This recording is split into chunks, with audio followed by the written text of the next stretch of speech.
co-founder of the social news and entertainment website Reddit has been found dead. He certainly was a prodigy, although he never kind of thought of himself like that. He was totally unexcited about starting businesses and making money.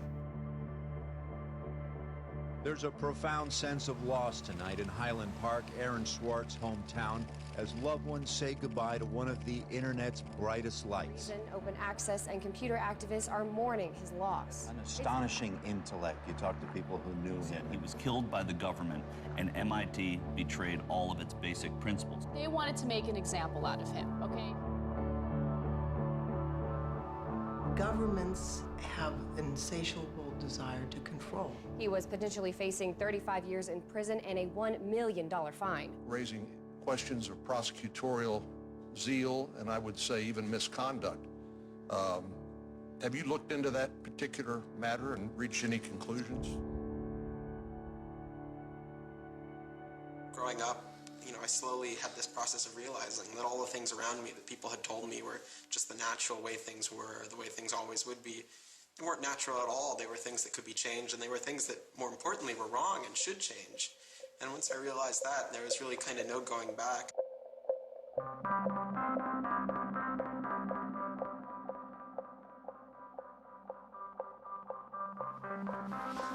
Welcome to Story Reading Time.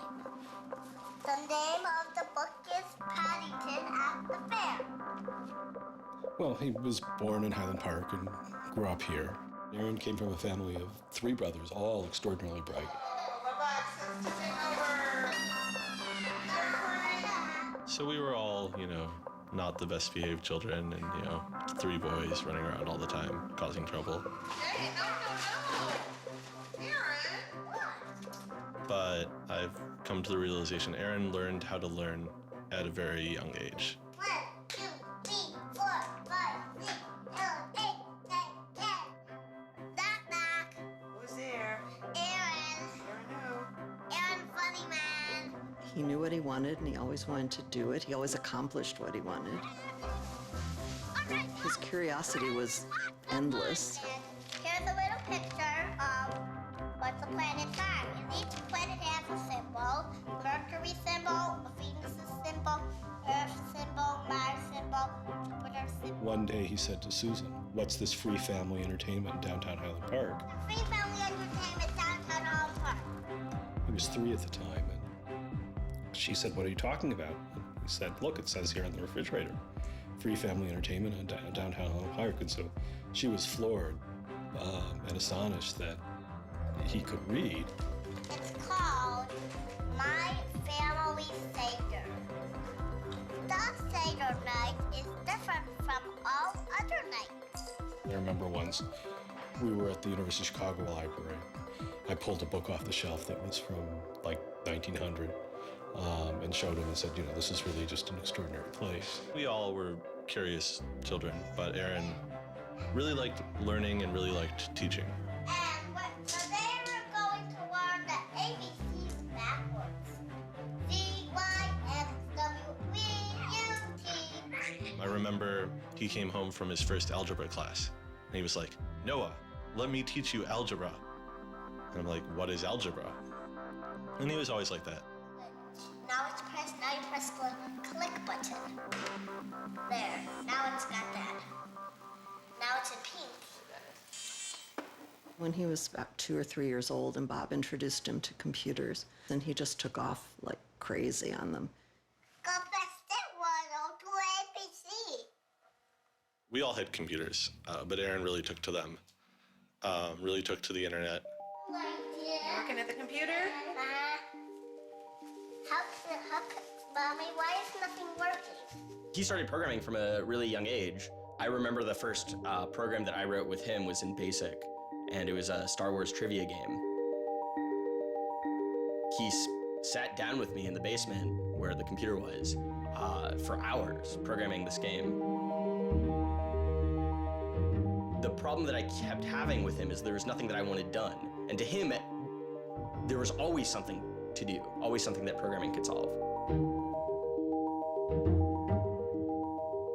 The way Aaron always saw it is that programming is magic, right? You can accomplish these things that normal humans can't. Aaron made an ATM using like a Macintosh and like a cardboard box. One year for Halloween, I didn't know what I wanted to be, and he thought it'd be really, really cool if I dressed up like his new favorite computer, which at the time was the original iMac. I mean, he hated dressing up for Halloween, but he loved convincing other people to dress up as things that he wanted to see.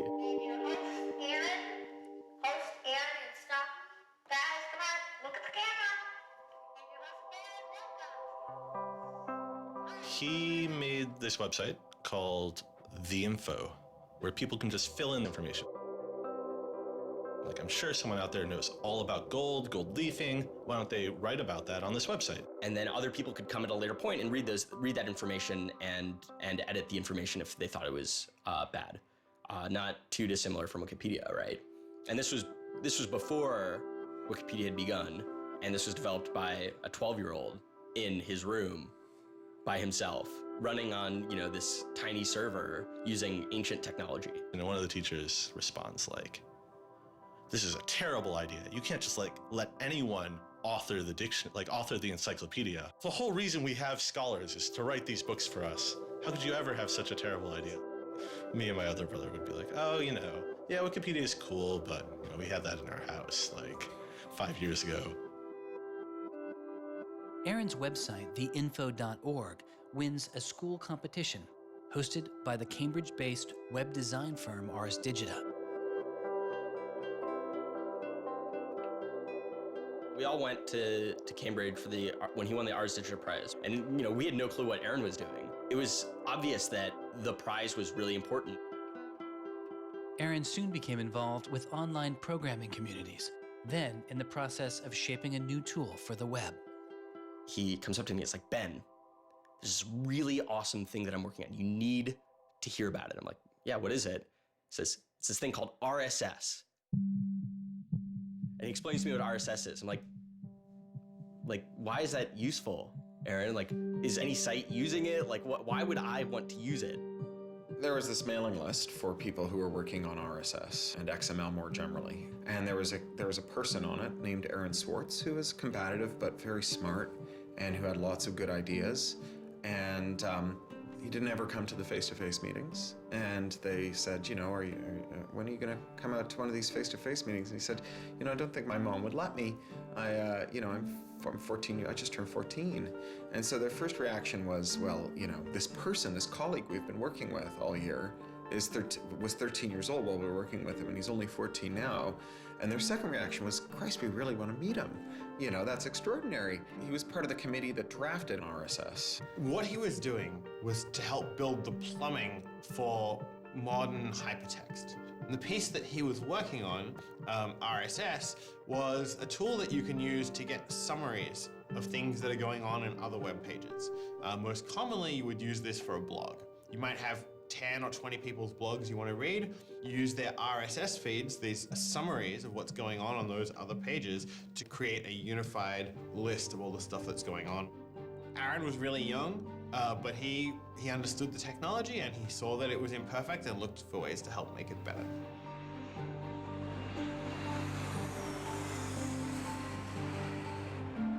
So his mom started bundling him on planes in Chicago. We'd pick him up in San Francisco.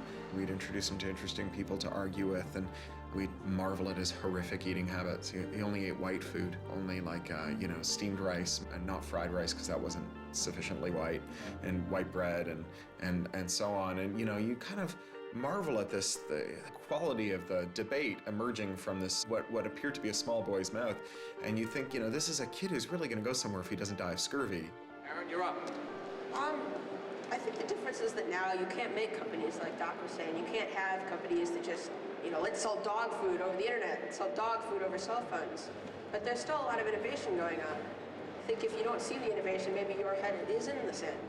He takes on this alpha nerd personality where he's sort of like, I'm smarter than you, and because I'm smarter than you, I'm better than you, and I can tell you what to do. It's an extension of him being kind of like a twerp. So you aggregate all these computers together, and now they're solving big problems, like searching for aliens and trying to cure cancer. First met him on IRC, on Internet Relay Chat. No, he didn't just write code. He also sort of got people excited about solving problems. He was a connector. The free culture movement has had a lot of his energy. I think Aaron was trying to make the world work. He was trying to fix it. He had a very kind of strong personality that definitely ruffled feathers at times. It wasn't necessarily the case that he was always comfortable in the world and the world wasn't always comfortable with him. Aaron got into high school and was really just sick of school. He didn't like it. He didn't like any of the classes that were being taught. He didn't like the teachers. Aaron really knew how to get information. He was like, I don't need to go to this teacher to learn how to do geometry. I can just read the geometry book, and I don't need to go to the teacher to learn their version of American history. I have 3 historical compilations here. I could just read them, and I'm not interested in that. I'm interested in the web. I was very frustrated with school. I thought, the teachers didn't know what they were talking about, and they were very domineering and controlling, and that homework was kind of a sham, and it was just all the way to pin students together and force them to do busy work. And, I started reading books about the history of education and how this educational system was developed, and alternatives to it in ways that people could actually learn things as opposed to just regurgitating facts their teachers told them. And that kind of led me down this path of questioning things. Once I questioned the school I was in, I questioned the society that built the school, I questioned the businesses that the schools were training people for, and I questioned the government that, set up this whole structure. One of the things he was most passionate about was copyright, especially in those early days. Copyright has always been something of a burden on the publishing industry and on readers, but it wasn't an excessive burden. It was a reasonable institution to have in place to make sure that people got paid. What Aaron's generation experienced was the collision between this antique copyright system and this amazing new thing we were trying to build, the internet and the web. These things collided, and what we got was chaos. He then met Harvard law professor Lawrence Lessig, who was then challenging copyright law in the Supreme Court. A young Aaron Swartz flew to Washington to listen to the Supreme Court hearings. I am Aaron Swartz, and I'm here to listen to see the Eldred argument. Why did you fly out here from Chicago and come all this way to see the Eldred argument? That's a more difficult question.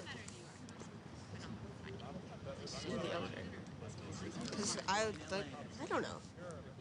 It's very exciting to see the Supreme Court, especially such a prestigious case as this one.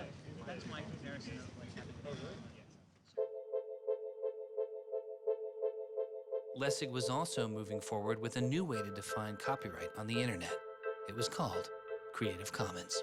So the simple idea of Creative Commons is to give people, creators, a simple way to mark their creativity with the freedoms they intended to carry.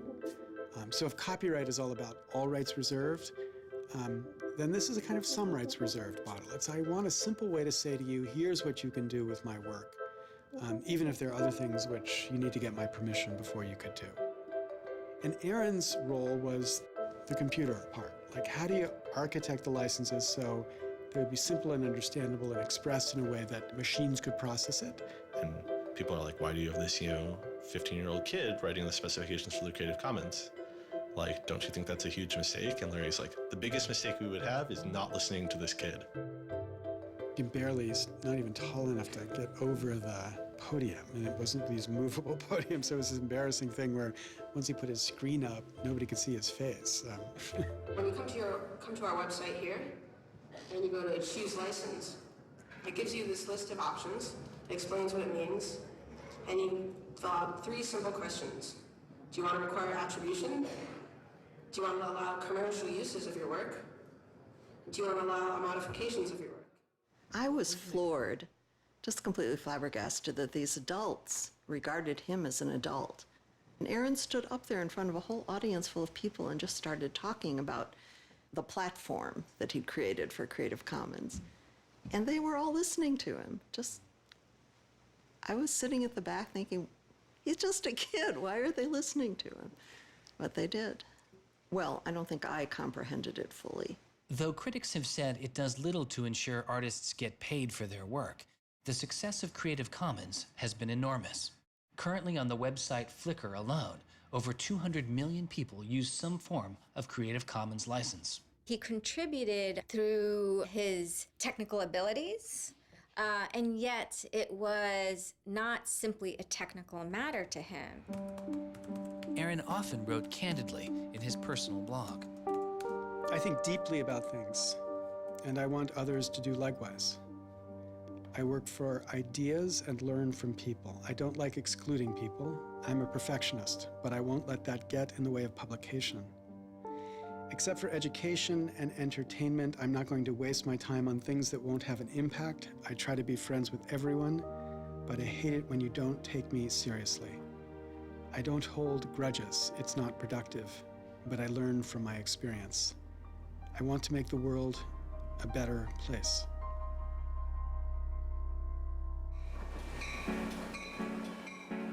In 2004, Swartz leaves Highland Park and enrolls in Stanford University.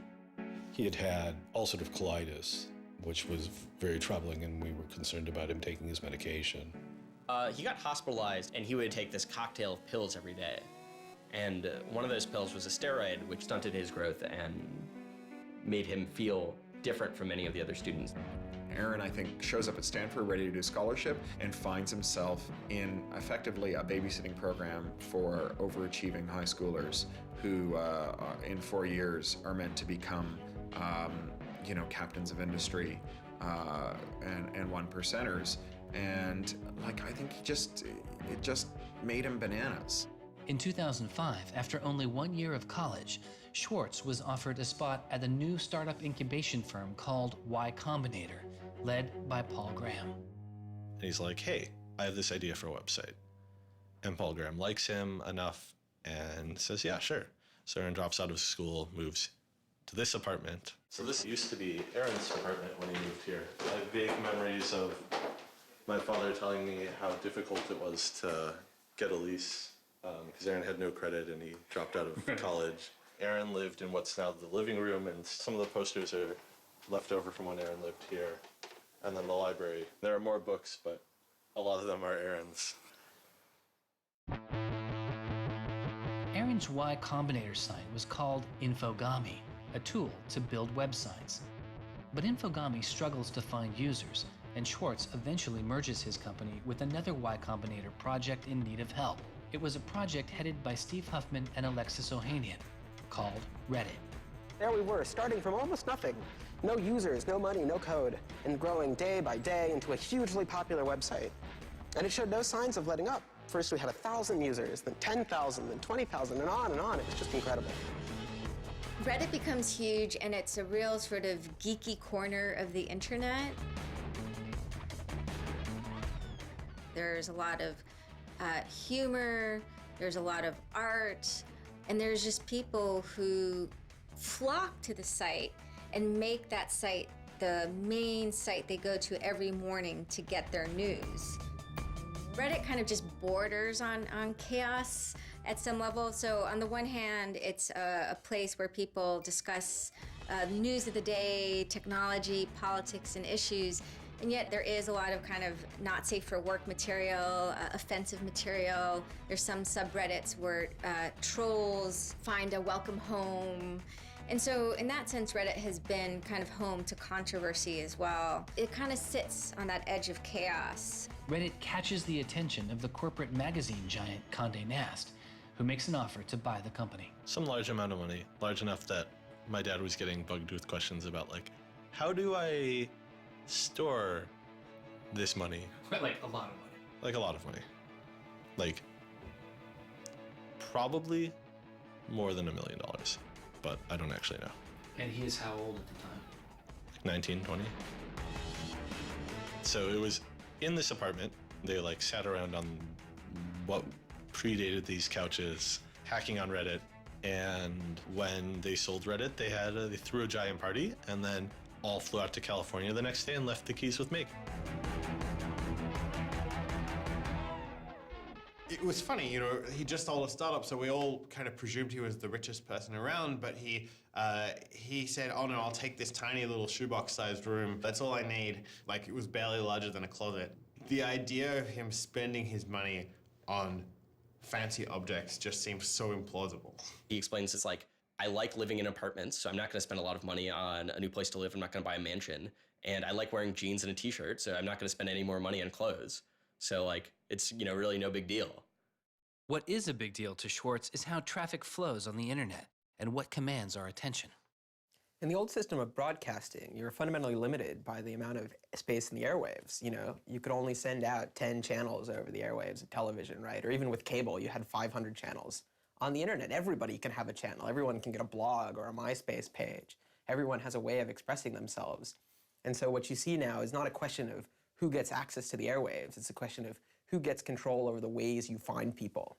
You know, you start seeing power centralizing in sites like Google, these sort of gatekeepers that tell you where on the internet you want to go, the people who provide you your sources of news and information. So it's not, you know, only certain people have a license to speak. Now everyone has a license to speak. It's a question of who gets heard. After he started working in San Francisco at Condé Nast, he comes into the office and they want to give him a computer with all this crap installed on it and say that he can't install any new things on his computer, which to a developer is outrageous, right? From the first day, he was complaining about all this stuff. Gray walls, gray desks, gray noise. The first day I showed up here, I simply couldn't take it. By lunchtime, I had literally locked myself in a bathroom stall and started crying. I can't imagine staying sane with someone buzzing in my ear all day, let alone getting any actual work done. Nobody else seems to get work done here either. Everybody's always coming into our room to hang out and chat or invite us to play the new video game system that Wired is testing. He really had different aspirations that were politically oriented. And Silicon Valley just doesn't really quite have that culture that orients technical activity for the purposes of political goals. Aaron hated working for a corporation. They all hate working for Condé Nast, but Aaron is like the only one who's not going to take it. And Aaron basically gets himself fired by not showing up to work ever. It was said to be a messy breakup. Both Alexis Ohanian and Steve Huffman declined to be interviewed for this film. He rejected the business world. One of the really important things to remember about that choice when Aaron decided to kind of leave startup culture is that he was also leaving behind the things that had made him, you know, famous and well-loved, and, you know, he was at risk of letting down fans. He got to where he was supposed to be going and had the self-awareness and the orneriness to realize that he had climbed the mountain of shit to pluck the single rose and discovered that he'd lost his sense of smell. And rather than sit there and insist that it wasn't as bad as it seemed, and he did get the rose in any event, he climbed back down again, which is pretty cool. The way Aaron always saw it is that programming is magic, right? You can accomplish these things that normal humans can't by being able to program. So if you had magical powers, would you use them for good or to make you mountains of cash? Swartz was inspired by one of the visionaries he had met as a child, the man who had invented the World Wide Web, Tim Berners-Lee. In the 1990s, Berners-Lee was arguably sitting on one of the most lucrative inventions of the 20th century. But instead of profiting from the invention of the World Wide Web, he gave it away for free. It is the only reason the World Wide Web exists today. Aaron is certainly deeply influenced by Tim. Tim is certainly a very prominent early internet genius who doesn't in any sense cash out. He's not at all interested in how he's going to figure out how to make $1 billion. People would have seen, there's money to be made there. So there would have been lots of little webs instead of one big one. And one little web, and lots of little webs doesn't work because you can't follow links from one to the other. You know, you had to have the critical mass for this thing was the entire planet. So it's not going to work unless the whole planet can get on board.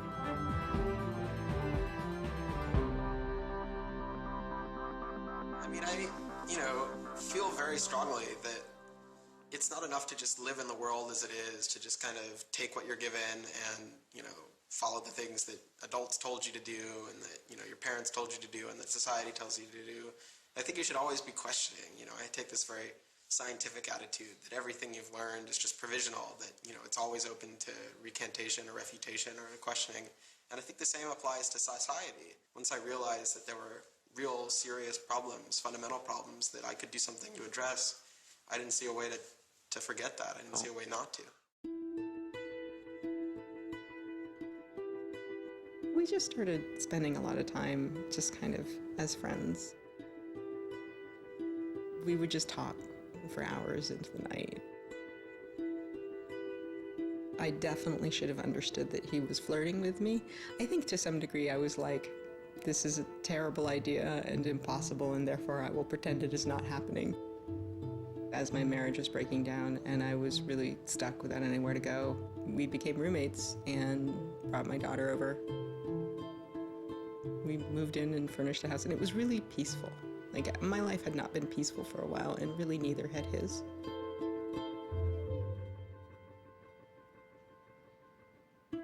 We were extremely close from the beginning of our romantic relationship. We were in constant contact. But we're both really difficult people to deal with. In a very Ally McBeal discussion, he confessed he had a theme song, and I made him play it for me. It was Extraordinary Machine by Fiona Apple. I think it was just that sense of kind of being a little bit embattled that the song has. And it also had like this hopefulness to it. By foot it's a slow climb, but I'm good at being uncomfortable, so I can't stop changing all the time. Because in many ways, Aaron was tremendously optimistic about life. Even when he didn't feel it, he could be tremendously optimistic about life. Extraordinary machine. What are you doing? Flickr has video now. Swartz threw his energy into a string of new projects involving access to public information, including an accountability website called watchdog.net and a project called the Open Library. So the Open Library project is a website that you can visit at openlibrary.org. And the idea is to be a huge wiki, an editable website with one page per book. So for every book ever published, we want to have a web page about it that combines all the information from publishers, from booksellers, from libraries, from readers onto one site, and then gives you links where you can buy it, you can borrow it, or you can browse it. I love libraries. I'm the kind of person who goes to a new city and immediately seeks out the library. So that's the dream of Open Library, is building this website where both you can leap from book to book, from person to author, from subject to idea, go through this vast tree of knowledge that's been embedded and lost in big physical libraries that's hard to find, that's not very well accessible online, is really important because books are a cultural legacy. Books are the place people go to write things down, and to have all that swallowed up by one corporation is kind of scary. How can you bring public access to the public domain? It may sound obvious that you'd have public access to the public domain, but in fact it's not true. So the public domain should be free to all, but it's often locked up. There's often, guard cages. It's like having a national park, but with a moat around it and gun turrets pointed out in case somebody might want to actually come and enjoy the public domain. One of the things Aaron was particularly interested in was bringing public access to the public domain. This is one of the things that got him into so much trouble. I had been trying to get access to federal court records in the United States.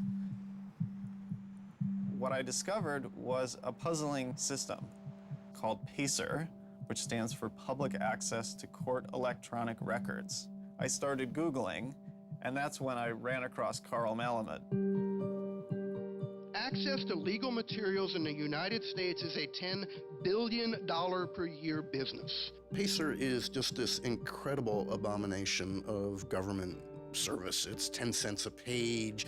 It's this most brain-dead code you've ever seen. You can't search it. You can't bookmark anything. You got to have a credit card. And these are public records. It's you know, U.S. district courts are very important. It's where a lot of our seminal litigation starts, you know, civil rights cases, patent cases, all sorts of stuff. And journalists and students and citizens and lawyers all need access to PACER, and it fights them every step of the way. People without means can't see the law as readily as people that have that Gold American Express card. It's a poll tax on access to justice. You know, the law is the operating system of our democracy, and you have to pay to see it. You know, that's not much of a democracy. They make about $120 million a year on the PACER system, and it doesn't cost anything near that, according to their own records. In fact, it's illegal. The E-Government Act of 2002 states that the courts may charge only to the extent necessary in order to reimburse the costs of running PACER.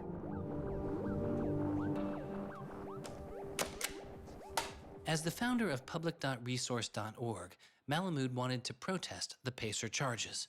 He started a program called the PACER Recycling Project, where people could upload PACER documents they had already paid for to a free database so others could use them. The PACER people were getting a lot of flack from Congress and others about public access. And so they put together this system. In 17 libraries across the country, there was free PACER access. You know, that's one library every 22,000 square miles, I believe, so it wasn't like really convenient. I encouraged volunteers to join the so-called thumb drive corps and download docs from the public access libraries, upload them to the PACER recycling site. People take a thumb drive into one of these libraries and they download a bunch of documents and they send them to me. And nothing, I mean, it was just a joke. In fact, when you clicked on Thumb Drive Core, there was a Wizard of Oz, you know, the Munchkins singing, so a little video clip came up. We represent the lollipop, yeah. But of course, I get this phone call from Steve Schultz and Aaron saying, gee, we'd like to join the Thumb Drive Corps. Around that time, I ran into Aaron at a conference. This is something that really has to be a collaboration between a lot of different people. So I approached him and I said, hey, I'm thinking about an intervention on the PACER problem. Schultz had already developed a program that could automatically download PACER documents from the trial libraries. Swartz wanted to take a look. So I showed him the code.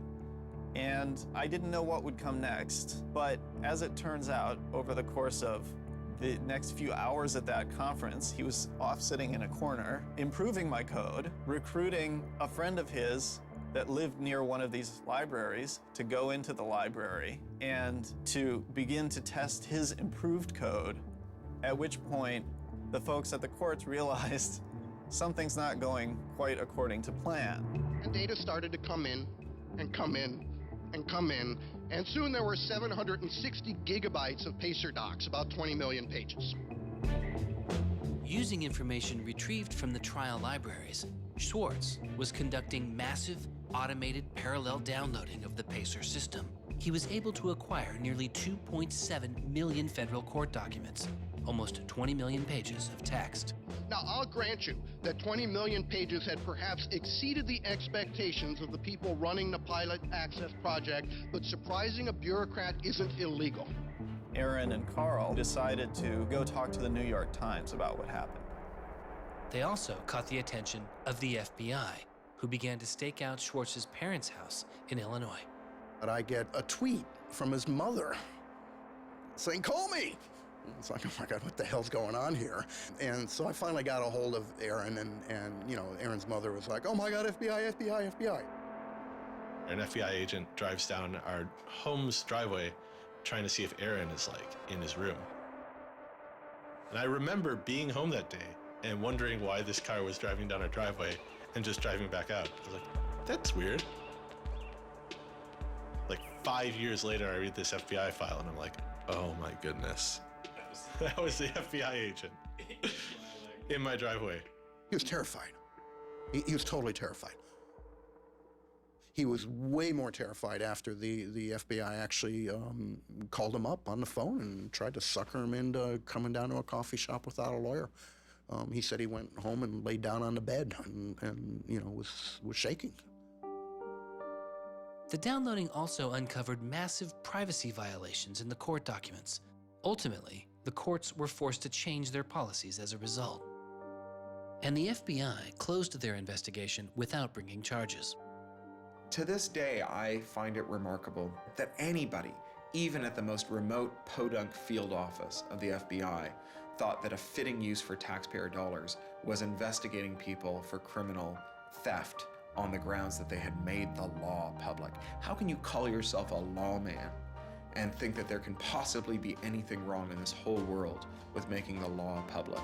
Aaron was willing to put himself at risk for the causes that he believed in. Bothered by wealth disparity, Swartz moves beyond technology and into a broader range of political causes. I went into Congress and I invited him to come and hang out and intern for us for a while so that he could learn, you know, the political process. He was sort of learning about a new community, a new set of skills, and kind of learning to hack politics. It seems ridiculous that miners should have to hammer away until their whole bodies are dripping with sweat, faced with the knowledge that if they dare to stop, they won't be able to put food on the table that night, while I get to make larger and larger amounts of money each day just by sitting and watching TV. But apparently the world is ridiculous. So I co-founded a group called the Progressive Change Campaign Committee, and what we try and do is we try and organize people over the internet who care about progressive politics and moving the country in a more progressive direction to kind of come together, join our email list, join our campaigns, and help get progressive candidates elected all across the country. The group is responsible for igniting the grassroots effort behind the campaign to elect Elizabeth Warren to the Senate. He might have thought it was a dumb system, but he came in and he said, I need to learn this system because it can be manipulated like any, you know, like any social system.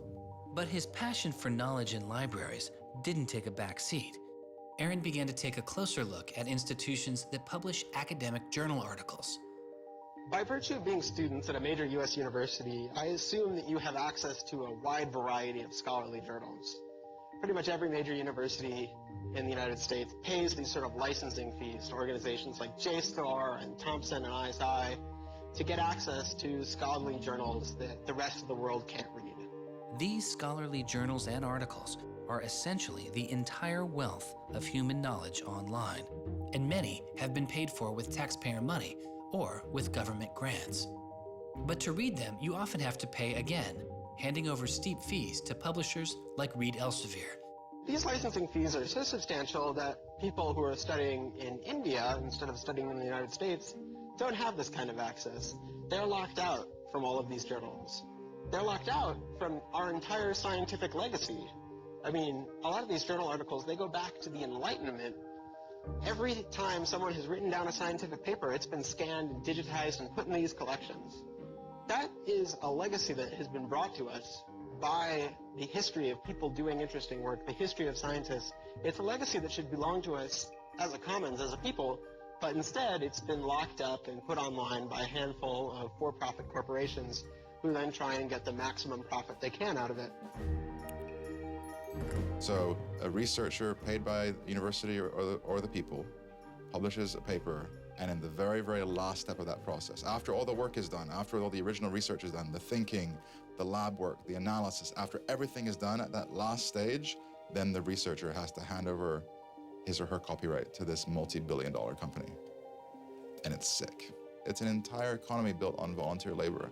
And then the publishers sit at the very top and scrape off the cream. Talk about a scam. One publisher in Britain made a profit of $3 billion last year. I mean, what a racket. JSTOR is just a very, very small player in that story, but for some reason, JSTOR is the player that Aaron decided to confront. He'd gone to some conference around open access and open publishing, and I don't know who the person from JSTOR was, but I think at some point Aaron asked the question, like, how much would it cost to open up JSTOR in perpetuity? And they gave some, I think it was $200 million, something that Aaron thought was totally ridiculous.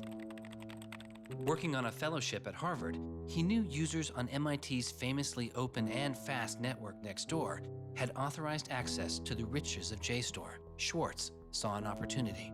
You have a key to those gates. And with a little bit of shell script magic, You can get those journal articles. On September 24th, 2010, Swartz registered a newly purchased Acer laptop on the MIT network under the name Gary Host. The client name was registered as Ghost Laptop. He doesn't hack JSTOR in the traditional sense of hacking. The JSTOR database was organized, so it was completely trivial to figure out how you could download all the articles in JSTOR because it was basically numbered. It was basically, / number article 444,024, then 25, then 26. He wrote a Python script called keepgrabbing.py, which was like keep grabbing one article after another. The next day, Ghost Laptop begins grabbing articles, but soon the computer's IP address is blocked. For Swartz, it's barely a bump in the road. He quickly reassigns his computer's IP address and keeps downloading. Well, JSTOR and MIT take a number of steps to try to interfere with this when they notice that this is happening. And when the more modest steps don't work, then at a certain stage, JSTOR just cuts off MIT from having access to the JSTOR database. So there's this kind of cat and mouse game around getting access to the JSTOR database. Aaron ultimately, obviously, is the cat because he has more technical capability than the JSTOR database people do in defending them. And eventually, there was an unlocked supply closet in the basement of one of the buildings. And he went, instead of going through Wi-Fi, he went down there and he just plugged his computer directly into the network and just left it there with an external hard drive downloading these articles to the computer. Unknown to Swartz, his laptop and hard drive had been found by authorities. They didn't stop the downloads. Instead, they installed a surveillance camera. They found the computer in this room in the basement of an MIT building. They could have unplugged it. They could have waited for the guy to come back and said, dude, what are you doing? Cut it out. Who are you? And they could have done all that kind of stuff, but they didn't. What they wanted to do was film it to gather evidence to make a case. That's the only reason you film something like that.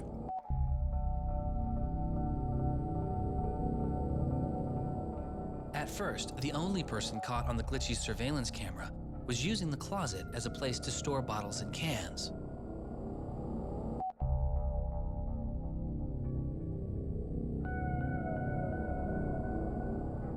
But days later, it caught Swartz.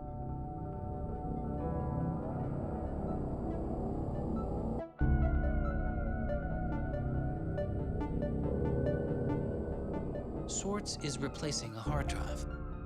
He takes it out of his backpack, leans out of frame for about 5 minutes, and then leaves.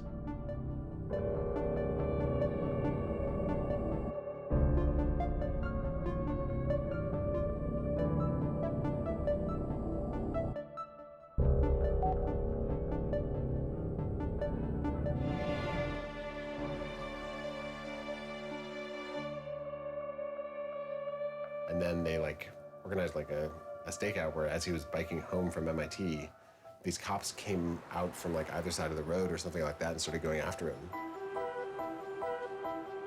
He describes that he was pressed down and assaulted by the police.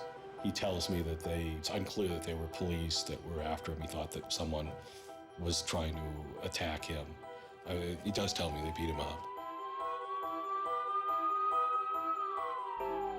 I was just devastated. The notion of any kind of criminal prosecution of anyone in our family or anything was so foreign and incomprehensible, I didn't know what to do.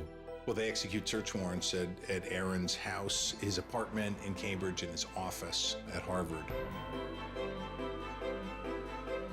2 days before the arrest, the investigation had gone beyond JSTOR and the local Cambridge police.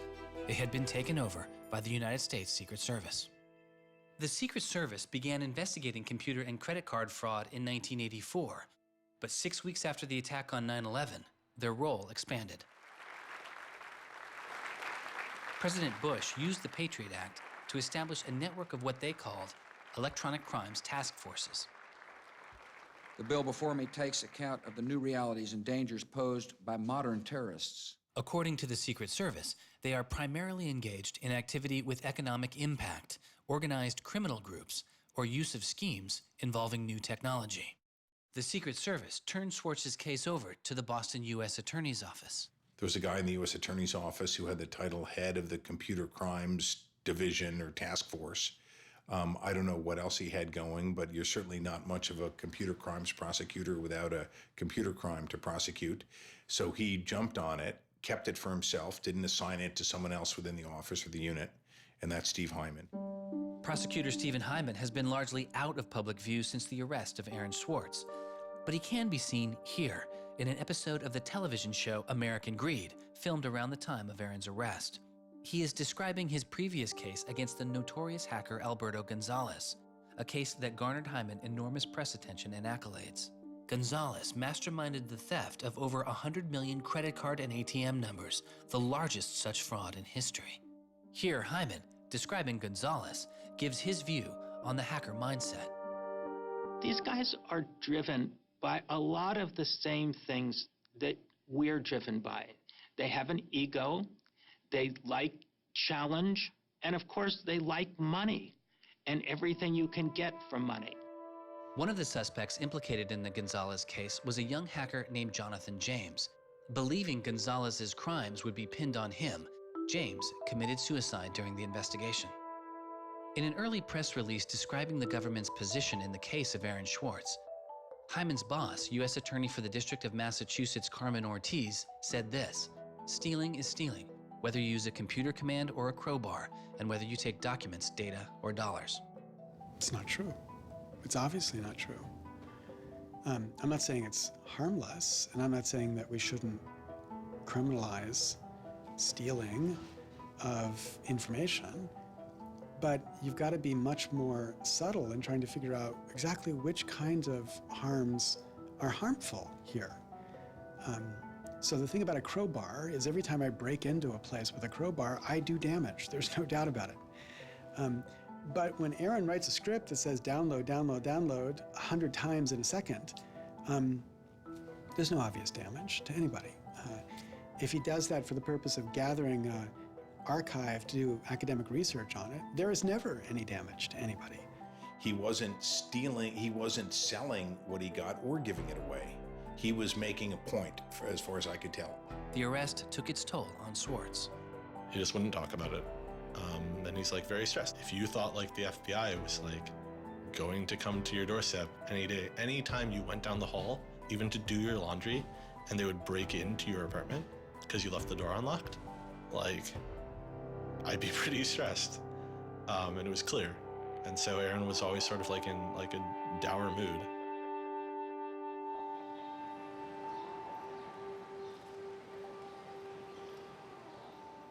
He wouldn't give off any sensitive information about his whereabouts during this time because he was so afraid that the FBI would be waiting for him. It was a time of unprecedented social and political activism. Time magazine would later name as their 2011 Person of the Year, the protester. There was a kind of hotbed of hacker activity going on. WikiLeaks had released a trove of diplomatic cables. Manning had been under arrest at the time. It was unknown whether he was the source of the leak. Anonymous, which is a kind of protest ensemble that has a lot of hackers in its ranks, were going on various sprees of sorts. If you compare that to what he did, his stuff should have been left behind for MIT and JSTOR to deal with in a kind of private, professional manner. It should have never gotten the attention of the criminal system. It just didn't belong there.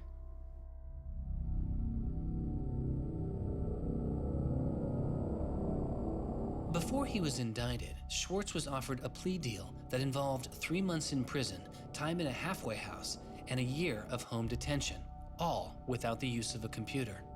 It was on the condition that Swartz plead guilty to a felony. Here we are. We have no discovery, no evidence whatsoever about what the government's case is, and we have to make this immense decision where the lawyer is pushing you to do this, the government is giving you a non-negotiable demand, and you're told that your likelihood of prevailing is small, so whether you're guilty or not, you're better off taking the deal. Boston has its own computer crimes division with lots of lawyers, probably more lawyers than they need. So, you know, you can imagine all sorts of cases where it would be really hard to prosecute because you've got some criminals in Russia, or you've got some people inside of a corporation that are going to have $500 lawyers or $700 an hour lawyers sitting down against you. And then you've got this case with this kid, which is pretty easy to prove that he did something, and he's already marked himself as a troublemaker with the FBI, so why not go as tough as you can in here against that guy? It's good for you, the prosecutor. It's good for the Republic because you're fighting all those terrorist types. I was so scared. I was so scared of having my computer seized. I was so scared of going to jail because of my computer being seized. I had confidential material from sources from my previous work on my laptop. And that is above all my priority, is to keep my sources safe. I was so scared of what was going to happen to Ada. Aaron told me that they'd offered him a deal, and he finally just said that he would take it if I told him to. And I came real close to saying take it. He had developed like serious political aspirations in the intervening time between when, you know, that moment when he ended that entrepreneurial startup life and begun this new life that had come to this political activism. And he just didn't believe that he could continue in his life with a felony. You know, he said to me one day, we were walking by the White House, and he said to me, they don't let felons work there.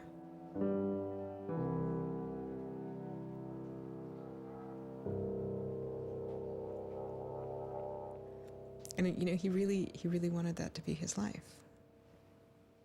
He hadn't killed anybody. He hadn't hurt anybody. He hadn't, like, stolen money. He hadn't done anything that seemed felony worthy, right? And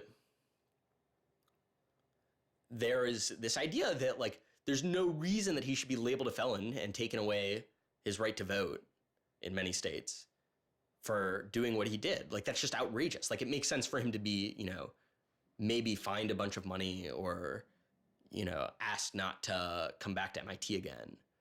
But, like, to be a felon, to face jail time. Swartz turned down the plea deal.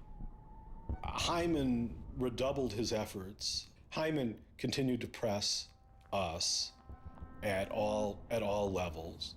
Even with the physical evidence seized from Aaron's Acer computer, hard drive, and USB drive, the prosecutors needed evidence of his motives. Why was Aaron Swartz downloading articles from JSTOR, and just what did he plan to do with them? The government claims that he was planning to publish these. We don't really know whether that was his real intention, because Aaron also had a history of doing projects where he'd analyze giant data sets of articles in order to learn interesting things about them. The best evidence for that was that when he was at Stanford, he also downloaded the whole Westlaw legal database.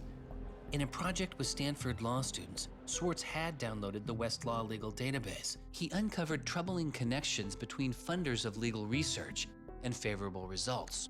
He did this amazing analysis of for-profit companies giving money to law professors who wrote law review articles which were then beneficial to, like, Exxon during an oil spill, right? So it was a very corrupt system of funding, you know, vanity research. Swartz had never released the Westlaw documents. In theory, he could have been doing the same thing about the JSTOR database. That would have been completely okay.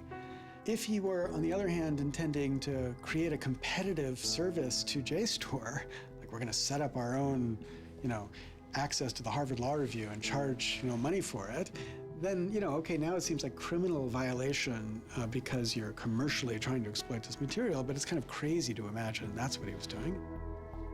So, but then there's the middle case. Well, what if he was just trying to liberate it for all of the developing world? But depending on what he was doing, it creates a very different character to how the law should be thinking about it. The government was prosecuting him as if this was like a commercial criminal violation, like stealing a whole bunch of credit card records. It was that kind of crime. I don't know what he was going to do with that database, but I heard from a friend of his that Aaron had told him he was going to analyze the data for evidence of corporate funding of climate change research that led to biased results. And I totally believe that. I was just told that Steve wanted to talk to me. And I thought, maybe this is a way I could get out of this. Just exit the situation. And I didn't want to live in fear of having my computer seized. I didn't want to live in fear of having to go to jail on a contempt of court charge if they tried to compel me to decrypt my computer. When they came to me and said, Steve wants to talk to you, that seemed reasonable. They offered Norton what is known as a Queen for a Day letter, or a proffer. It allowed prosecutors to ask questions about Aaron's case. Norton would be given immunity from prosecution herself for any information she revealed during the meeting. I didn't like it. I told my lawyers repeatedly that this seemed fishy. I didn't like this. I didn't want immunity. I didn't need immunity. I hadn't done anything. But they were really, really stringent that they did not want me meeting the prosecutor without immunity. But just to be clear, this is a Queen for a Day deal, a proffer. Right, a proffer letter. In which you basically handed information over to them in exchange for protection from prosecution. So it wasn't handing information over. It was, at least that's not how I saw it. It was just having a discussion, having an interview with them. Well, they're asking you questions. They're asking me questions. They can ask about whatever they want. Right. And whatever they learn, I really, right, and I repeatedly tried to go in naked. I repeatedly tried to turn down the proffer letter. I was ill. I was being pressured by my lawyers. I was confused. I was not doing well by this point. I was depressed and I was scared and I didn't understand the situation I was in. I had no idea why I was in this situation. I hadn't done anything interesting, much less wrong. We went out of our minds. Aaron was clearly very distraught about it. We were very distraught about it. Aaron's attorneys were very distraught about it. We tried to get Quinn to change attorneys. I was very unused to being in a room with large men, well-armed, that are continually telling me I'm lying and that I must have done something. I told them that this thing that they were prosecuting wasn't a crime. I told them that they were on the wrong side of history. I used that phrase. I said, you're on the wrong side of history. And they looked bored. They didn't even look angry. They just looked bored. And it began to occur to me that we weren't having the same conversation. I mean, I told them plenty of things about, why people would download journal articles, and eventually, I don't remember what was around it. I mentioned that he'd done this blog post, the Guerrilla Open Access Manifesto. This is the Guerrilla Open Access Manifesto, supposedly written in July 2008 in Italy. Information is power. But like all power, there are those who want to keep it for themselves. The world's entire scientific and cultural heritage, published over centuries in books and journals, is increasingly being digitized and locked up by a handful of private corporations. Meanwhile, those who have been locked out are not standing idly by. You've been sneaking through holes and climbing over fences, liberating the information locked up by the publishers and sharing them with your friends. But all this action goes on in the dark, hidden underground. It's called stealing or piracy, as if sharing a wealth of knowledge were the moral equivalent of plundering a ship and murdering its crew. But sharing isn't immoral, it's a moral imperative. Only those blinded by greed would refuse to let a friend make a copy. There's no justice in following unjust laws. It's time to come into the light and, in the grand tradition of civil disobedience, declare our opposition to this private theft of public culture. The manifesto itself was allegedly written by 4 different people, and also edited by Norton. But it was Swartz who had signed his name to it. When it's over, I go immediately to Aaron and tell him everything I can remember about it. And he gets very angry. The things that I'd done shouldn't have added up that way. I hadn't done anything wrong, and everything had gone wrong. But I was never...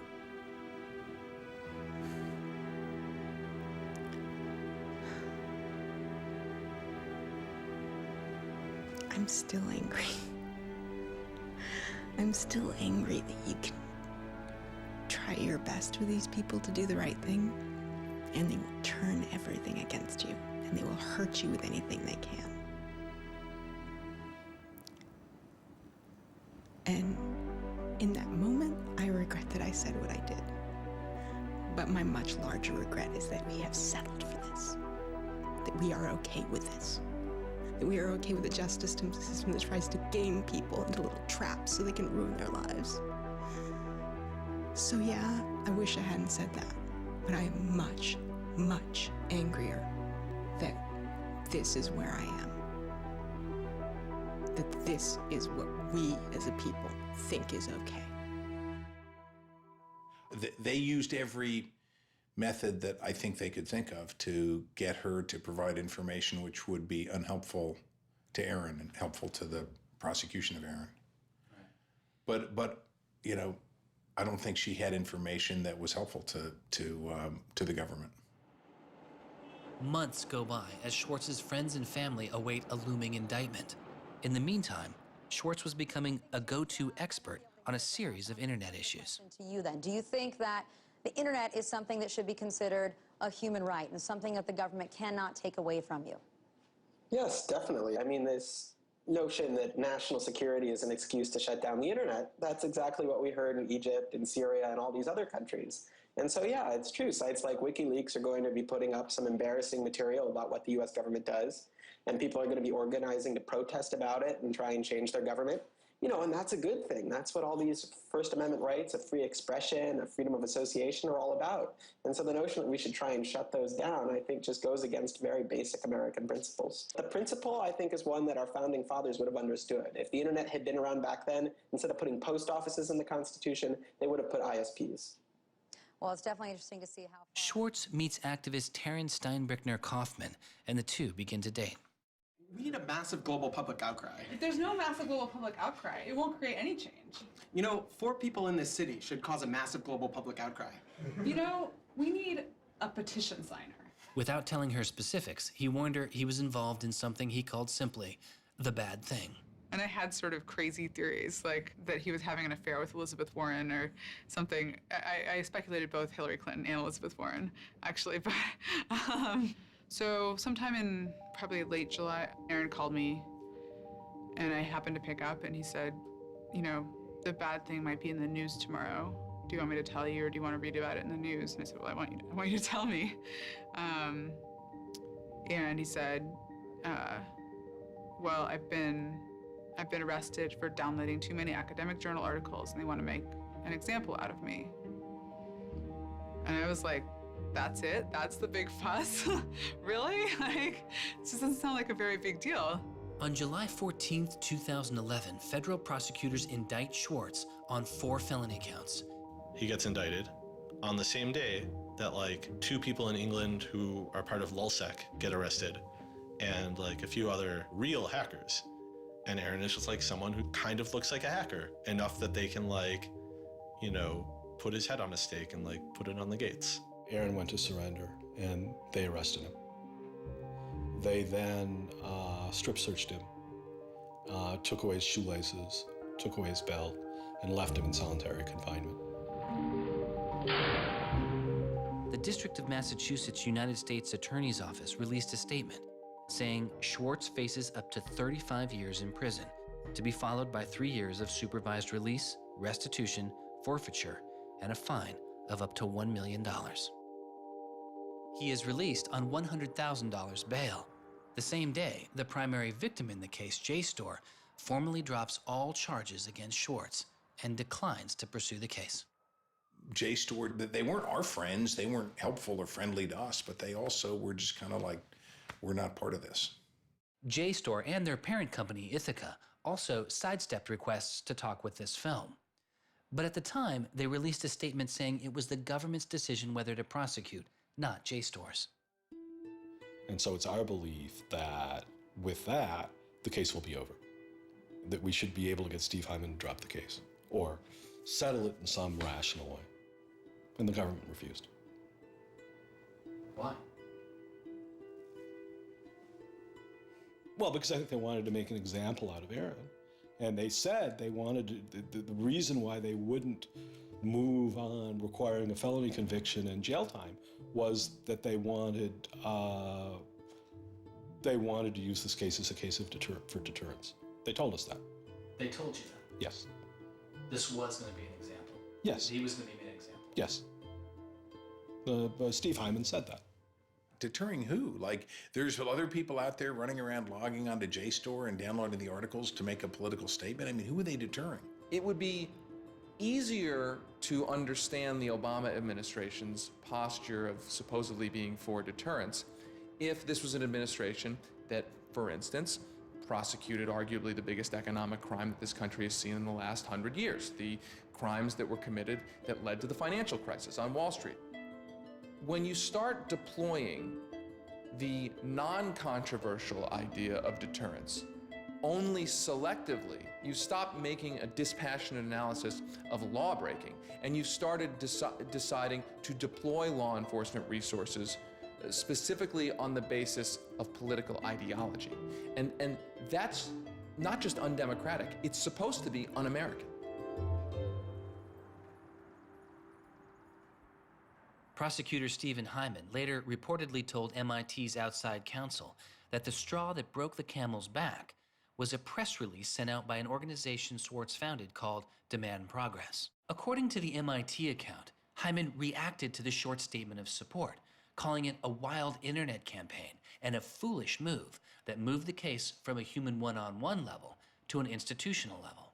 That was a poisonous combination. A prosecutor who didn't want to lose face, who had a political career in the offing maybe, and didn't want to have this come back and haunt them. You spent how many tax dollars arresting someone for taking too many books out of the library and they got your ass handed to you in court? No way. I then moved to try to put pressure on MIT in various ways to get them to go to the government and request the government to stop the prosecution. What is MIT's reaction to that? There doesn't seem to be any reaction from MIT at that point.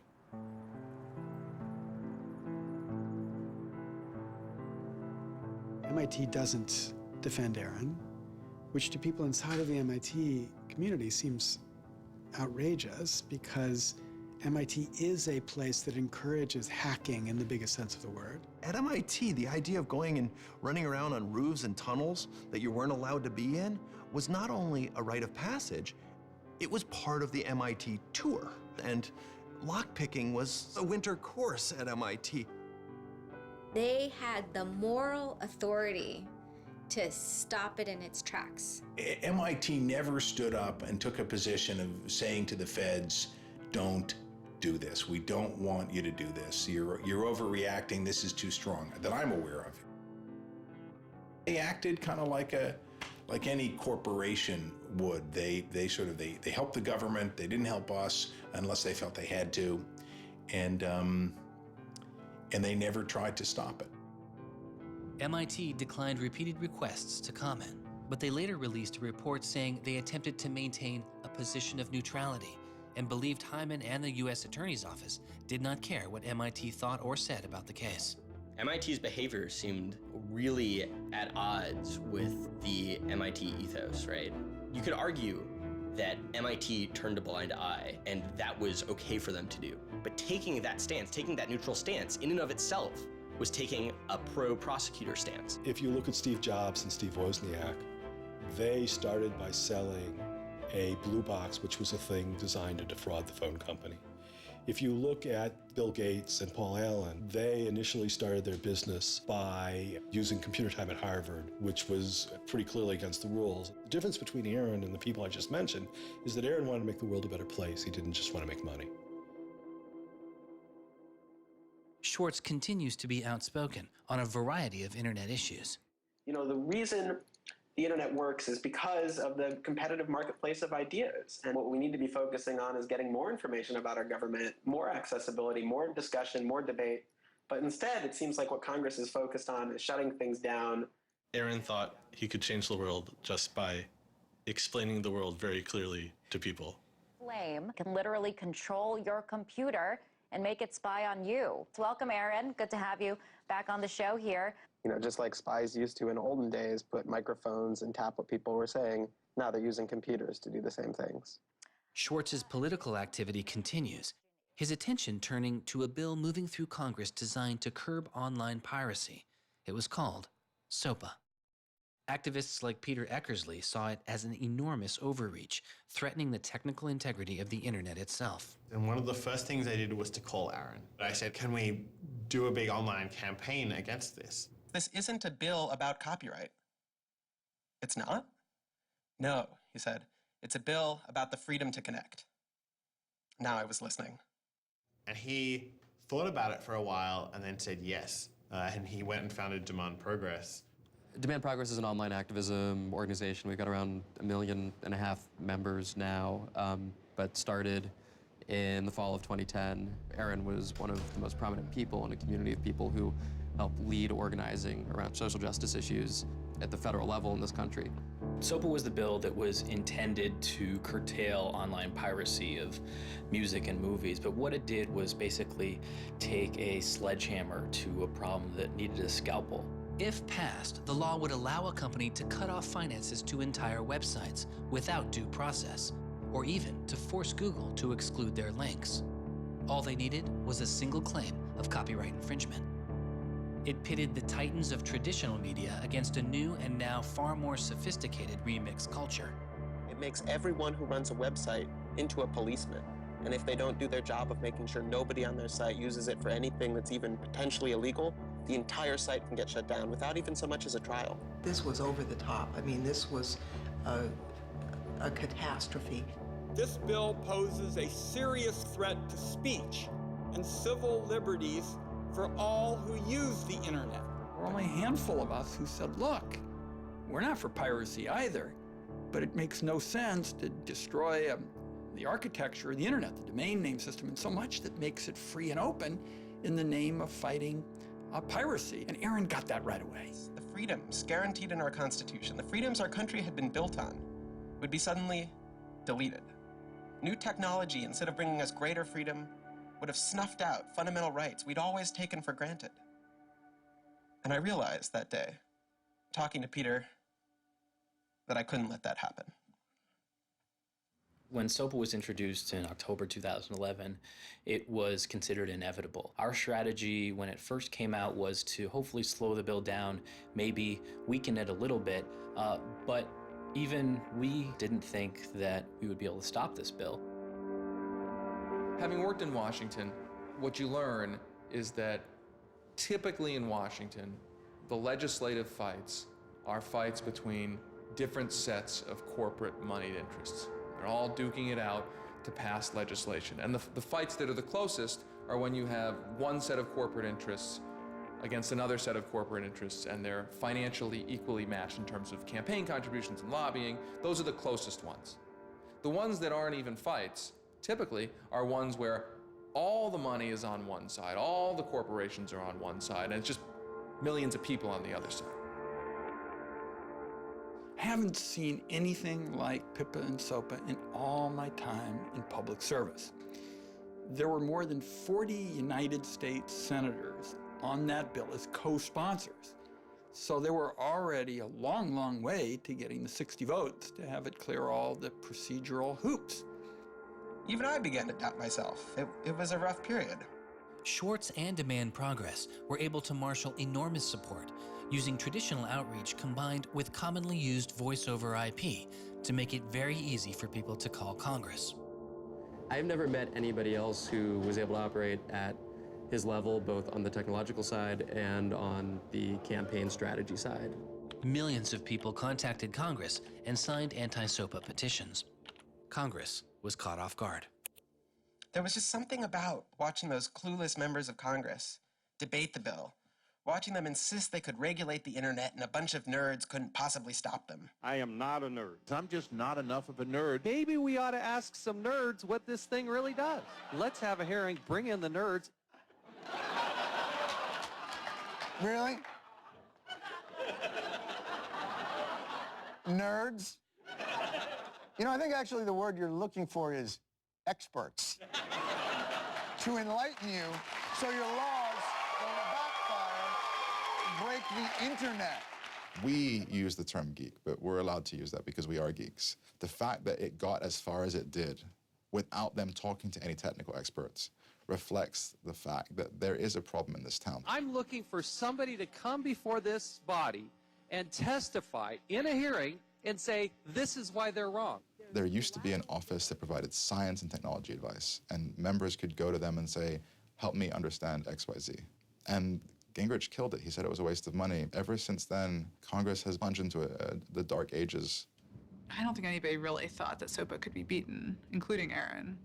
I think it was worth trying, but it didn't seem winnable. And I remember maybe a few months later, I remember him just turning to me and being like, I think we might win this. And I was like, that would be amazing. Calls to Congress continue. When the domain hosting site GoDaddy becomes a supporter of the bill, tens of thousands of users transferred their domain names in protest. Within a week, a humbled GoDaddy reverses their position on SOPA. When the Congress people that supported the record and movie industries realized that there was this backlash, they kind of scaled the bill back a little bit. You could see the curve happening. You could see that that our arguments were starting to resonate. It was like Aaron had been like striking a match and it was being blown out. Striking another one was being blown out. And finally he'd like managed to catch enough kindling that the flame actually caught, and then it turned into this roaring blaze. On January 16th, 2012, the White House issued a statement saying they didn't support the bill. And then this happened. I'm a big believer that we should be dealing with issues of piracy and we should deal with them in a serious way, but this bill is not the right bill.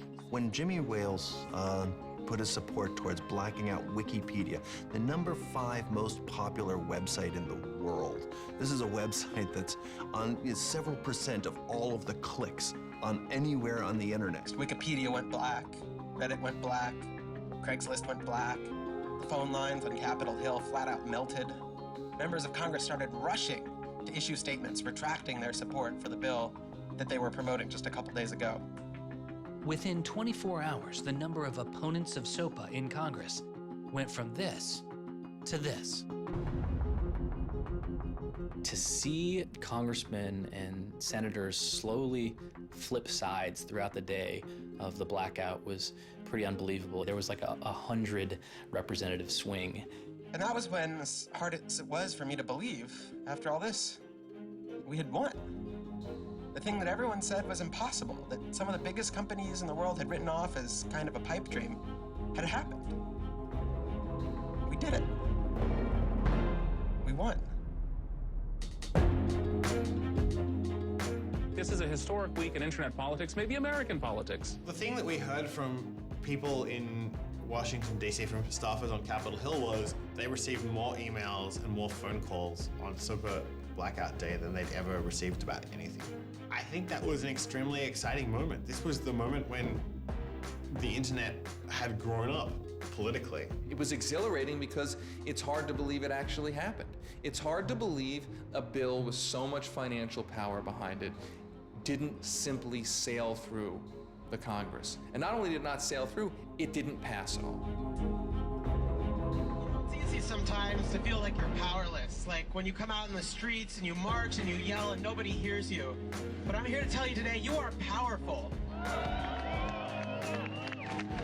So yeah, maybe sometimes you feel like you're not being listened to, but I'm here to tell you that you are. You are being listened to. You are making a difference. You can stop this bill if you don't stop fighting. Stop PIPA. Stop SOPA. Some of the biggest internet companies, to put it frankly, would benefit from a world in which their little competitors could get censored. We can't let that happen. For him, it was more important to be sure that you made a small change than to play a small part in a big change. But SOPA was like playing a major part in a major change. And so for him, it was kind of this proof of concept, like, okay, what I want to do with my life is change the world. I think about it in this really scientific way of like, I'm measuring my impact. And this shows that it's possible, right? That the thing that I want to do with my life is possible. I have proved that I can do it, that Aaron Swartz can change the world. For a guy who never really thought he had done much, which was Aaron, It was one of the few moments where you could really see that he felt like he had done something good. Feeling like here is his maybe one and only victory lap. Everyone said there was no way we could stop SOPA. We stopped it. This is 3 outrageously good victories, and the year isn't even over yet. I mean, if there's a time to be positive, it's now. You know, he wins at SOPA a year after he's arrested. It's not unambiguously happy moments. There's a lot going on. He's so attuned towards participating in the political process, you can't stop him. The list of organizations Swartz founded or co-founded is enormous. And years before Edward Snowden would expose widespread internet surveillance, Swartz was already concerned. It is shocking to think that the accountability is so lax that they don't even have sort of basic statistics about how big the spying program is. And if the answer is, oh, we're spying on so many people we can't possibly even count them, then that's an awful lot of people, right? I mean, one thing if they said, look, you know, we know the number of telephones we're spying on, we don't know exactly how many real people that corresponds to, but they just came back and said, we can't give you a number at all. That's pretty, I mean, it's scary is what it is. Well, that's scary. You know, they put incredible pressure on him and took away his, you know, all of the money he had made. They, you know, threatened to take away his physical freedom. Why'd they do it, you know? I mean, well, why are they going after whistleblowers, you know? Why are they going after people who tell the, you know, who tell the truth about all sorts of things? I mean, from the banks to the, you know, to war, to just sort of government transparency. So secrecy serves those who are already in power. And we are living in an era of secrecy that coincides with an era where the government is doing also a lot of things that are probably illegal and unconstitutional.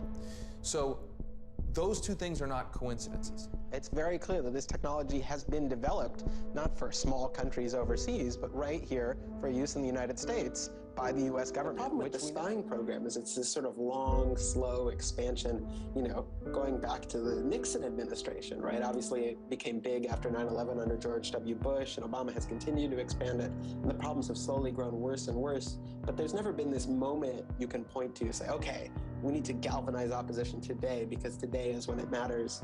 Instead, it's mattered for. The prosecution, in my estimation, of Aaron Swartz was about sending a particular laser-like message to a group of people that the Obama administration sees as politically threatening. And that is essentially the hacker, the information, and the democracy activist community. And the message that the Obama administration wanted to send to that particular community was, in my estimation, we know you have the ability to make trouble for the establishment. And so we are going to try to make an example out of Aaron Swartz to scare as many of you as possible into not making that trouble. And the government said, oh, the legal opinions we're using to legalize the spying program are also classified. So we can't even tell you which laws we're using to spy on you. You know, every time they can say, oh, this is another instance of cyber war, the cyber criminals are attacking us again, we're all in danger, we're all under threat. They use those as excuses to push through more and more dangerous laws. And so just to follow that up, like personally, how do you feel the fight is going, I guess? It's up to you. I know, but we gotta like, you know. You know, there's sort of these two polarizing perspectives, right? Everything is great. The internet has created all this freedom and liberty and everything's gonna be fantastic. Or everything is terrible. The internet has created all these tools for cracking down and spying and, you know, controlling what we say. And I think both are true, right? The internet has done both. And both are kind of amazing and astonishing. And which one will win out in the long run is up to us. It doesn't make sense to say, oh, one is doing better than the other. You know, they're both true. And it's up to us which ones we emphasize and which ones we take advantage of, because they're both there and they're both always going to be there.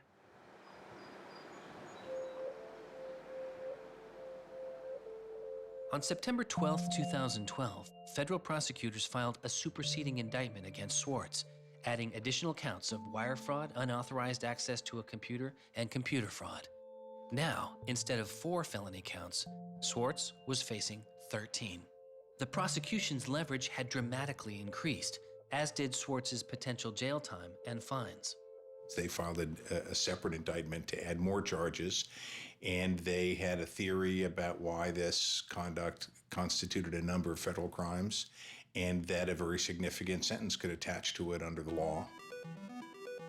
That theory, and much of the prosecution's case against Swartz, involved a law created originally in 1986. It is called the Computer Fraud and Abuse Act.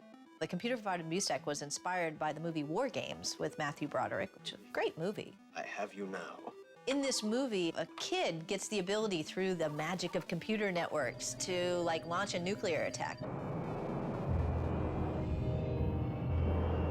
That's not actually possible, and it certainly wasn't possible in the 80s, but apparently this movie scared Congress enough to pass the original Computer Fraud and Abuse Act. This is a law that's just behind the times. For example, that penalizes terms of service kinds of arrangements. You can have something like eHarmony or Match.com, and somebody sort of inflates their own personal characteristics, and all of a sudden, depending on the jurisdiction and the prosecutors, they could be in a whole host of troubles.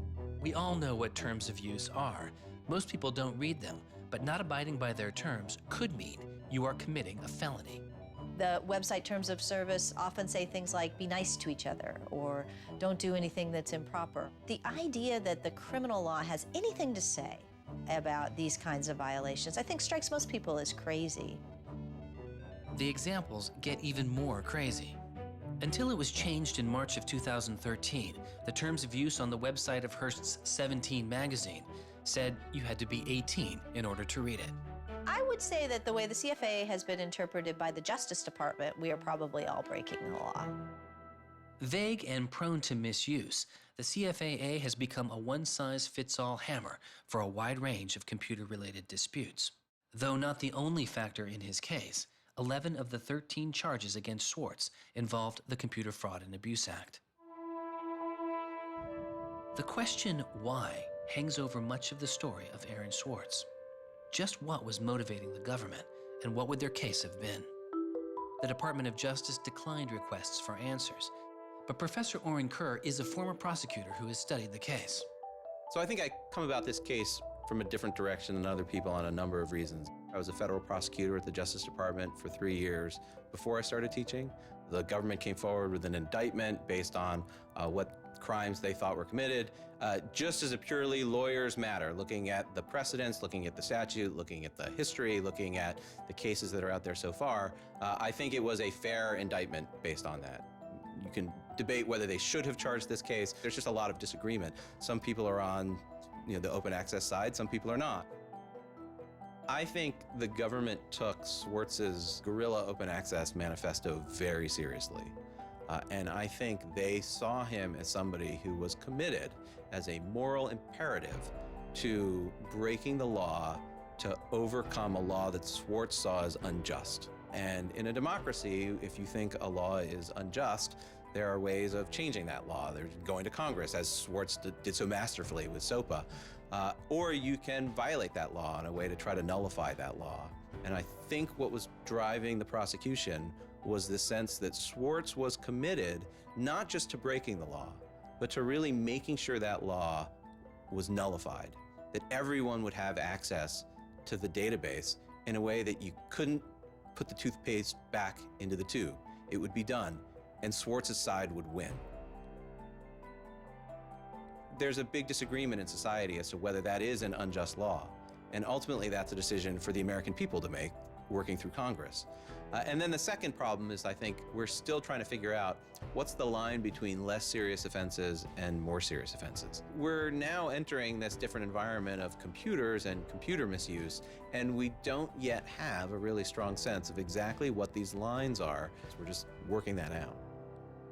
This is a poor use of prosecutorial discretion. The hammer that the Justice Department has to scare people with it just gets bigger and bigger and bigger. And so most people just, you can't roll the dice with your life like that. Should we tap somebody's phone? Should we film them?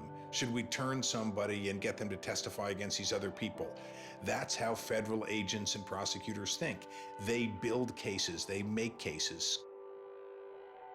Swartz was caught in the gears of a brutal criminal justice system that could not turn back. a machine that has made America the country with the highest rate of incarceration in the world. We have in this country allowed ourselves to be captured by the politics of fear and anger, and anything we're afraid of, like the future of the internet and access, and anything we're angry about instinctively creates a criminal justice intervention. And we've used jail, prison, and punishment to resolve a whole host of problems that historically were never seen as criminal justice problems. The impulse to threaten, indict, prosecute, which is part of what has created this debate and controversy over online access and information on the internet, is very consistent with what we've seen in other areas. The one difference is that the people who are usually targeted and victimized by these kinds of criminal and carceral responses are typically poor and minority. Swartz's isolation from friends and family increased. He had basically stopped working on anything else, and the case was, in fact, like taking over sort of his whole life.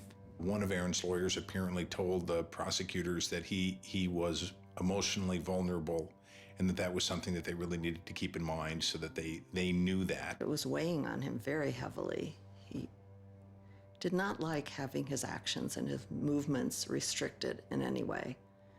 And the threat of jail, which they pounded him with a lot, was terrifying to him. Completely exhausted his financial resources, and it cost us a lot of money also, and he raised a substantial amount of money. So it was, it was in the millions of dollars. The legal defense Yes, was in millions. yes. Yeah, I think he didn't want to be a burden to people. I think that was a factor. Like, I have my normal life, and then I have this shitty thing I have to deal with. And I try to keep the two of them as separate as possible. But they were just beginning to blur together, and everything was becoming shitty. Swartz faced a tough choice that was only getting tougher. Do you admit guilt and move on with your life, or do you fight a broken system? With his legal case, the answer was simple. He rejects the final plea deal, and a trial date is set. Aaron was resolute that he didn't want to knuckle under and accept something that he didn't believe was fair, but I also think he was scared.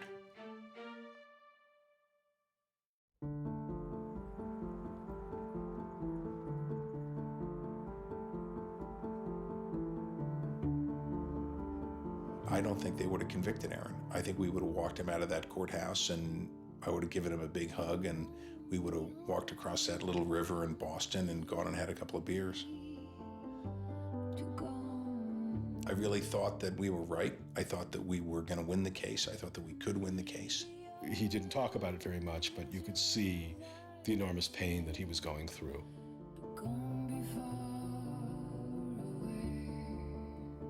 No time in his childhood did Aaron have any severe mood swings or depressive episodes or anything that I would ascribe to severe depression.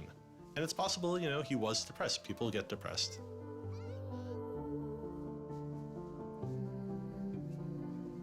Very early in our relationship, 3 or 4 weeks in or something, I remember him saying to me that I was a lot stronger than he was. He was brittle in a lot of ways. Things were a lot harder for him than for a lot of people. It was part of his brilliance, too. I think he probably had something like clinical depression in his early 20s. I don't think he did when I was with him. He wasn't a joyful person, but that's different from being depressed. He was just under such enormous pressure for 2 years straight. He just didn't want to do it anymore.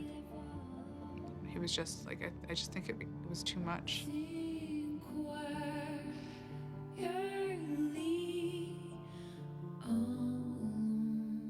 I got a phone call late at night.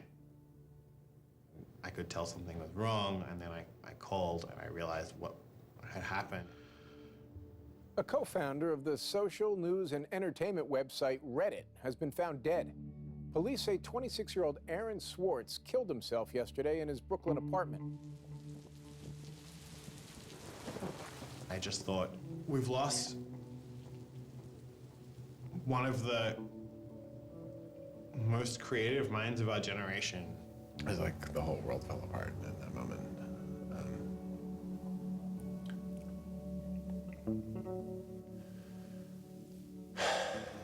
It was one of the hardest nights of my life. As I kept screaming, I can't hear you. What did you say? I can't hear you. I can't. That's it.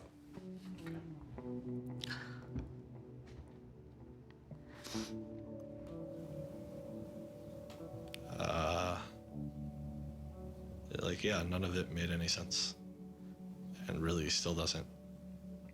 I was so frustrated, angry.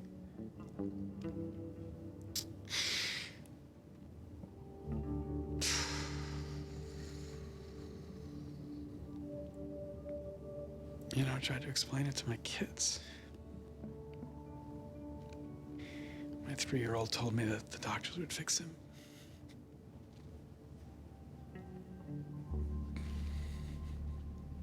I've known lots of people who've died, but I've never lost anybody like this.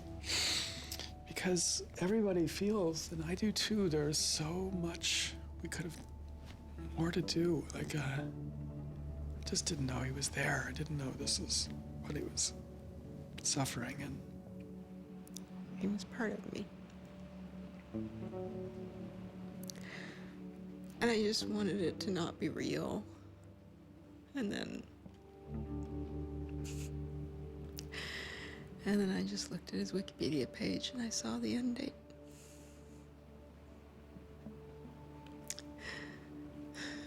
To 2013.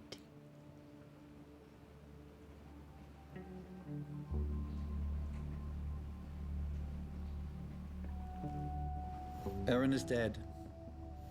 Wanderers in this crazy world, we have lost a mentor, a wise elder. Hackers for right, we're one down. We've lost one of our own. Nurturers, carers, listeners, feeders, parents, all, we have lost a child. Let us all weep.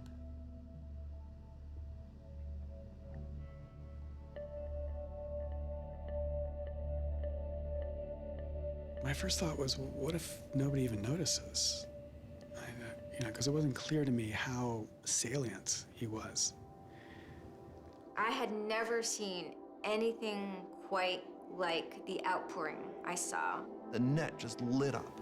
I mean, everyone was trying to explain it in their own way, but I've never seen people grieve on Twitter before. People were visibly grieving online. He was the internet's own boy, and the old world killed him. We are standing in the middle of a time when great injustice is not touched. The architects of the financial meltdown have dinner with the president regularly. In the middle of that time, the idea that this was what the government had to prosecute just seems absurd if it weren't tragic. The question is, can we do something, given what's happened, to make the world a better place? And how can we further that legacy? That's the only question one can ask. All over the world, there were starting to be hackathons and gatherings. Aaron Swartz has, in some sense, brought the best out of us in trying to say, how do we fix this? He was, in my humble opinion, one of the true extraordinary revolutionaries that this country has produced. I don't know whether Aaron was defeated or victorious, but we are certainly shaped by the hand of the things that he wrestled with. When we turn armed agents of the law on citizens trying to increase access to knowledge, we've broken the rule of law, we've desecrated the temple of justice. Aaron Swartz was not a criminal. Change does not roll in on the wheels of inevitability, it comes through continuous struggle. Aaron really could do magic, and I'm dedicated to making sure that his magic doesn't end with his death. He believed that he could change the world, and he was right. Out of the last week and out of today, phoenixes are already rising. Since Schwartz's death, Representative Zoe Lofgren, and Senator Ron Wyden have introduced legislation that would reform the Computer Fraud and Abuse Act, the outdated law that formed the majority of the charges against Swartz. It's called Aaron's Law. Aaron believed that, like, you literally ought to be asking yourself all of the time, what is the most important thing I could be working on in the world right now? And if you're not working on that, why aren't you?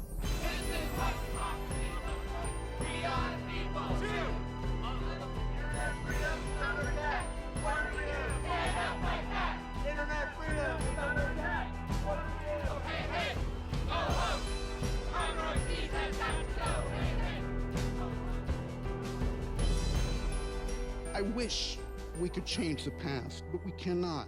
But we can change the future, and we must. We must do so for Aaron. We must do so for ourselves.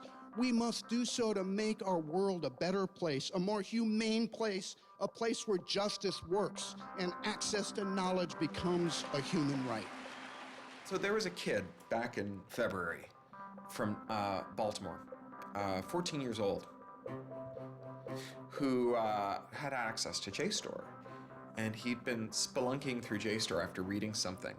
And he figured out a way to do early tests for pancreatic cancer.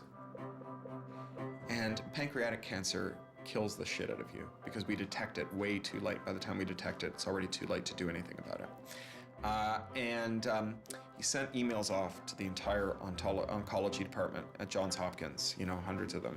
And every 14-year-old kid, yeah, and most of them ignored it, right? But one of them sent him an email back and said, this is not an entirely stupid idea, why don't you come on over? And this kid worked evenings and weekends with this researcher.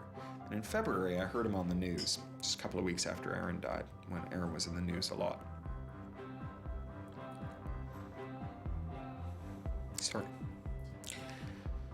And he said the reason he was on the news is because they'd done it. They were shipping an early test for pancreatic cancer that was going to save lives. And he said, this is why what Aaron did was so important. Because you never know, right? This truth of the universe is not only something that policymakers use to figure out, you know, what the speed limit should be. It's where the thing that's going to keep, you know, your kid from dying of pancreatic cancer comes from.